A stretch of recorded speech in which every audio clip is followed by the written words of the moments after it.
வணக்கம் நண்பர்களே, முக்கிய செய்திகளை இந்த பதிவில் பார்க்க போகிறோம். என்ன செய்தி?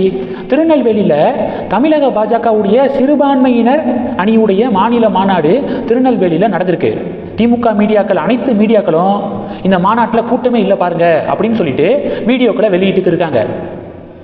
பாஜகவுடைய மாநில தலைவர் நயினார் நாகேந்திரனுடைய சொந்த ஊர் திருநெல்வேலி.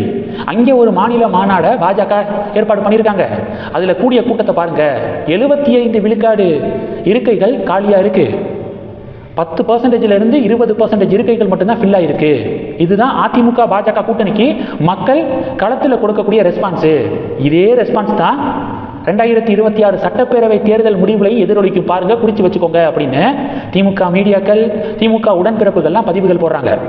இதை ஆய்வு செஞ்சு பார்க்கும்போது இந்த வெளியிட்ட எல்லா வீடியோவும் அந்த மாநாடு முடியும் போது, முடிஞ்ச உடனேயே நன்றி தெரிவிப்பாங்கள்ல, அப்போ எடுக்கப்பட்ட வீடியோ. இந்த மாநாடு நடந்துட்டு இருக்கும்போது பாதியில் எடுத்திருந்தா உண்மையிலேயே ஆக்சுவலாக எவ்வளோ கூட்டம் கூடியிருக்கும் அப்படிங்கிறத ஓரளவு கணிக்க முடிஞ்சிருக்கும். ஆனால் வெளிவந்த எல்லா வீடியோக்களும், வெளியிடப்பட்ட எல்லா வீடியோக்களும் மாநாடு முடிந்த பிறகு எடுக்கப்பட்ட video. Point number 1. Point number 2 என்ன அப்படின்னா, பாஜகவுடைய மாநில தலைவருடைய ஊரில் நடக்கக்கூடிய மாநில மாநாடு டெஃபினட்டாக பாஜக மாநில தலைவர் அட்டன் பண்ணியிருக்கணும். நயினார் நாகேந்திரன் அவர்களுடைய பிரசன்ஸு அங்கே இருந்திருக்கணும். ஏன் அவர் பங்கேற்கலை அப்படிங்கிற ஒரு டிபேட்டும் நடந்துட்டு இருக்கு. இது டிபேட் நம்பர் 2. 3வது, என்னதான் இந்த மாநாடு முடியும் போது எடுக்கப்பட்ட வீடியோவாக இருந்தாலும் சொன்ன மாதிரி அவ்வளவா கூட்டம் கூடலை அப்படிங்கிறதான் அங்கே இருந்தவங்க சொல்கிறாங்க. அவ்வளவா கூட்டம் கூடலை, பாதிக்கும் மேற்பட்ட இருக்கைகள் காலியாக தான் இருந்துச்சு அப்படின்னு சொல்லிட்டு பலர் ஃபீட்பேக் கொடுக்குறாங்க. எப்படி இருந்த பிஜேபி இப்படி ஆயிடுச்சு, தமிழக பிஜேபி அப்படிங்கிற ஆதங்கத்தையும் பாஜக தொண்டர்கள் வெளிப்படுத்துகிறாங்க. யாரு மேலே டைரக்டான பிரச்சனை? ஹெட்டு சரியில்லை. பாஜக மாநில தலைவர் டெஃபினட்டாக இதெல்லாம் மானிட்டர் பண்ணியிருக்கணும். ஆனால் ஏன் கோட்டையை விடுறாரு அப்படின்னு சொல்லிட்டு பஞ்சாயத்து நடந்துக்கு இருக்கு. நயினார் நாகேந்திரன் அவர்கள் இந்த விஷயத்தெல்லாம் ஒழுங்காக கண்காணிக்கணும். தேர்தல் நேரம் கூட்டம் கூடுனாலே கூட்டம் கூடலை அப்படின்னு சொல்லிட்டு திமுக தனக்கு இருக்கக்கூடிய மீடியா பலத்தை பயன்படுத்தி பொய்யை பரப்புவாங்க. இதில் கூட்டமே கூடலை அப்படின்னா எந்த அளவுக்கு இறங்கி ஆடுவாங்க, அதை தான் பண்ணிக்கிருக்காங்க நேற்றுலேருந்து இப்போ வரைக்கும். அண்ணாமலை பிஜேபி மாநில தலைவராக இருந்தப்ப இது மாதிரி ஒரு இஷ்யூ கூட நடக்கலை. ஏஐ புகைப்படம் அவ்வளவு கூட்டம் கூடியிருக்கும். அண்ணாமலையுடைய பொதுக்கூட்டத்தில் அவ்வளவு கூட்டம் இருக்கும். திராவிட கட்சிகள் பார்த்தீங்கன்னா அரண்டு போயிடுவாங்க. ஏஐ புகைப்படம், ஃபோட்டோஷாப் பண்ணது அப்படின்னு சொல்லிட்டு அவங்களே சமாதானப்படுத்திக்குவாங்க. உண்மையிலேயே ஏஐ புகைப்படமா இல்லை ஒரிஜினலாக இவ்வளவு கூட்டம் கூடியிருக்கா அப்படின்னு சொல்லிட்டு செக் பண்ணுறதுக்கு நிறையா ஆப்பெல்லாம் இருக்குது, நிறையா வெப்சைட்லாம் இருக்குது. அந்த வெப்சைட்டில் புகைப்படத்தை எடுத்து போட்டு பார்த்தீங்கன்னா ஒரிஜினல் புகைப்படம் அப்படிங்கிறதான் காமிக்கும். அந்த அளவுக்கு ஆர்கானிக்காக அண்ணாமலை தலைமையில் ஒரு பொதுக்கூட்டம் நடக்குதுன்னா, அண்ணாமலை தலைமையில் இருந்து பாஜக ஒரு பொதுக்கூட்டத்தை கூட்டுறாங்கன்னா அவ்வளவு கூட்டம் கூடும். அது இப்போ டெஃபினட்டாக மிஸ் ஆகுது அப்படிங்கிறதான் தொண்டர்களுடைய ஆதங்கமாக இருக்குது. இனி வரக்கூடிய நாட்களில் தமிழக பாஜக இந்த மிஸ்டேக்ஸை சரி செஞ்சுக்குவாங்க அப்படிங்கிற நம்பிக்கையையும் பாஜக தொண்டர்கள் வெளிப்படுத்துகிறாங்க.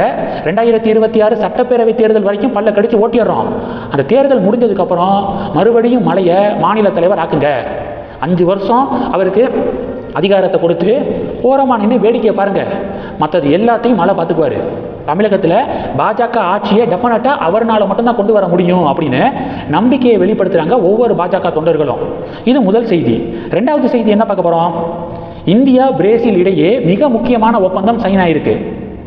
சமீபத்தில் ஏஐ இம்பேக்ட் சம்மிட்டுக்கு பல உலக நாட்டு தலைவர்கள் வந்திருந்தாங்க. அதில் பிரேசிலுடைய பிரசிடென்ட் லூலா அவர்களும் வந்திருந்தார். இந்தியா பிரேசில் இடையே பைலேட்ரல் மீட்டிங்கும் நடந்திருக்கு. இந்த மீட்டிங்கில் தான் மிக முக்கியமான நெகோசியேஷன்ஸ், அக்ரிமெண்ட்ஸ் சைன் ஆயிருக்கு. குறிப்பாக பிரேசில்கிட்ட இருந்து அரிய வகை கனிமங்களை இந்தியா வாங்க ஒப்பந்தம் போடப்பட்டிருக்கு. எதுக்காக அரிய வகை கனிமங்கள்? இந்த ஒப்பந்தத்தின் காரணமாக மின் வாகனங்கள் தயாரிக்கிறதுக்கும் செமிகண்டக்டர்ஸ் தயாரிக்கிறதுக்கும் சீனாவுக்கிட்ட இருந்து நம்ம சார்ந்து இருக்கிறது. சீனாவுடைய சார்பை நம்ம குறைக்கக்கூடிய வகையில் தான் இந்தியா பிரேசில் ஒப்பந்தம் போடப்பட்டிருக்கு.